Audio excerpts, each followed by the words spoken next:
যারা বলছেন যে স্বচ্ছতার জন্য এটা করা হলো, এটা স্বাভাবিক প্রক্রিয়া।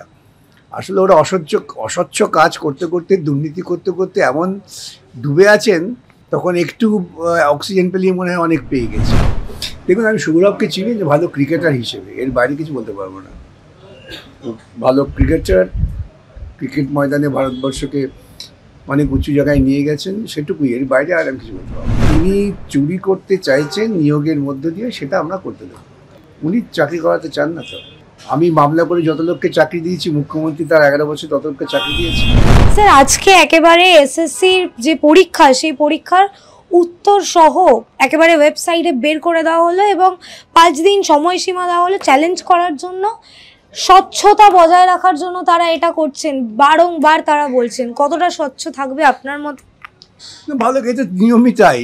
ওরা মডেল আনসার দিয়েছে, এখন যারা পরীক্ষা দিয়েছেন তারা দেখবেন তারা ঠিক বলেছেন, ভুল বলেছেন। এটা মানে নতুনত্ব কিছু নেই। যারা বলছেন যে স্বচ্ছতার জন্য এটা করা হলো, এটা স্বাভাবিক প্রক্রিয়া। আসলে ওরা অস্বচ্ছ কাজ করতে করতে, দুর্নীতি করতে করতে এমন ডুবে আছেন, তখন একটু অক্সিজেন পেলেই মনে হয় অনেক পেয়ে গেছি। কিন্তু আমাদের শিক্ষামন্ত্রী ব্রাত্য বসু তিনি যে বললেন প্রথমবার এসএসসিতে এগুলো হচ্ছে, ওএমআর এর কার্বন কপি দেওয়া হচ্ছে, এগুলো সব প্রথমবার হচ্ছে। প্রথমবার হচ্ছে তো, কারণ চুরি করে আমার ডুবে পড়েছে, এখন বাঁচবার জন্য এটা করছে।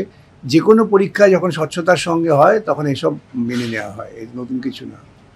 আচ্ছা, বিভিন্ন ক্ষেত্রে এই যে প্রসঙ্গ উঠে আসছে এবার, যে এতটা স্বচ্ছতা সহ পরীক্ষা হচ্ছে, যারা পরীক্ষার্থী তারাও আস্থা রাখতে পারছেন না।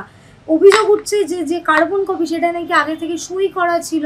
আমার ইন্টারভিউতে তারা যারা অভিযোগ করেছেন তারা বলবেন, আমি তো পরীক্ষা দিই নেই বলতে পারবো না। যারা অভিযোগ করছেন, যারা সততার সঙ্গে এই পরীক্ষা হোক এটা নিশ্চিত করতে চান, তারা যদি মনে করেন এটা চ্যালেঞ্জ করবেন, এলে পরে আমি নিশ্চিত ব্যবস্থা করব। স্যার, জঙ্গিপুরে একটি ভিডিও ভাইরাল হয়েছিল এসএসসির শেষ পরীক্ষার দিন, যে প্যাকেট নাকি ছেঁড়া ছিল। এবং তাই তো বলছি, যারা পরীক্ষা দিয়েছেন, বিভিন্ন পরীক্ষার্থী বিভিন্ন সময় বিভিন্ন জায়গা থেকে যেসব কথা বলছেন, সেগুলো যদি আমরা সংগ্রহ করি, সমস্ত কথাগুলো যদি আমরা একটা জায়গায় দাঁড় করাই, সেটা থেকে প্রমাণ হচ্ছে যে স্বচ্ছতা মেনে পরীক্ষা হয়নি। এই পরীক্ষাটাও হয়েছে, তার মধ্যে তারা তাদের যে সমস্ত একেবারে খুব পরিচিত দুর্নীতিগ্রস্ত লোকজন আছেন তাদের সুবিধে পাইয়ে যাচ্ছেন। এটা পরীক্ষার্থীদের বক্তব্য, আমার না। বহু পরীক্ষার্থী আমার কাছে এসে বলে গেছে। বিকাশ রঞ্জন ভট্টাচার্য তো কলম হাতে বসে আছে মামলা করার জন্য। তা উকিলরা তো মামলার জন্য বসে থাকবে, উকিলরা তো দুর্নীতি করার জন্য বসে থাকে না, উকিলদের কাজই তো মামলা। আচ্ছা, আমাদের প্রাক্তন শিক্ষামন্ত্রী তিনি নির্দোষ ছিল, আপনারা এত অসত্য কথা বলছেন কেন তার বিরুদ্ধে? সবাই নির্দোষ, খালি টাকাগুলো উড়ে উড়ে এসছে। তার বিরুদ্ধে তো একটাও দুর্নীতিভাবে চাকরি দেওয়ার অভিযোগ ওঠেনি। না না, তার আইনজীবী বলেছে শুধু টাকাগুলো ওর বাড়িতে উড়ে উড়ে চলে গেছে। আমাদের বাড়িতে টাকাগুলো উড়ে আসে না, এটাই মুশকিল। তাহলে আমরা পেশা করতাম না। এমনি এমনি টাকা যদি চলে যেতে পারে কারো খাটের তলায়, কোনো কাজ না করে, দুর্নীতি না করে, তাহলে চিন্তার কিছু নেই। তার আইনজীবী বলছেন যে কজন সাক্ষী পেশ করা হয়েছে তারা কেউ পার্থ চ্যাটার্জির বিরুদ্ধে বলেনি, একজন ছাড়া। তারা পার্থ চ্যাটার্জি বলবে কি করে? পার্থ চ্যাটার্জি কি, এই তো পুরো টিমটা আছে, তো সেই টিমের নেতা কে?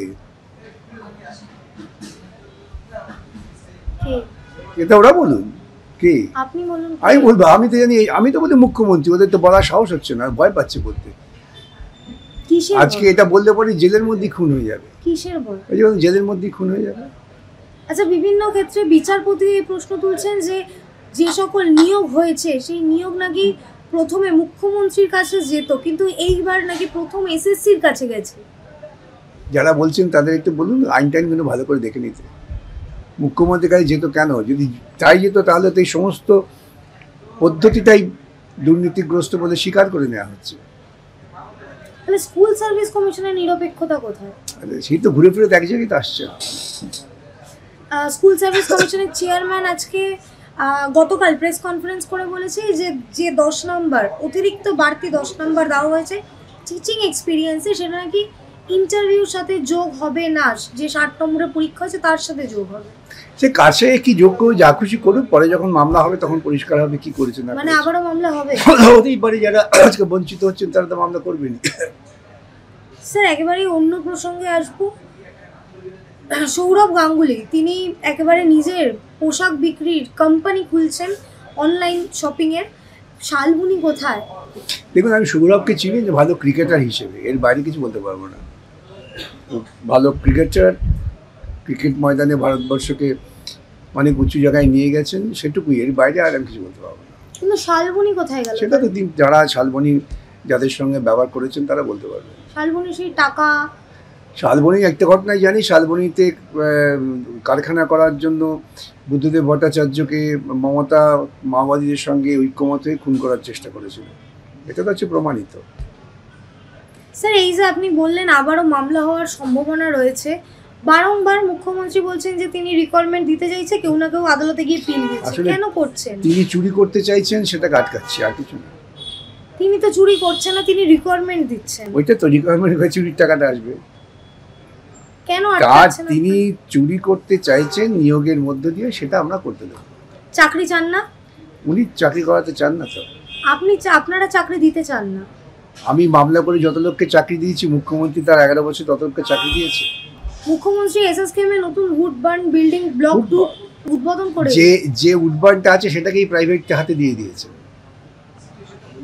এইসব সত্যটা সামনে আসছে না, তো রুগীরা এসে আমাকে বলছে, তাই জানতে পারছি।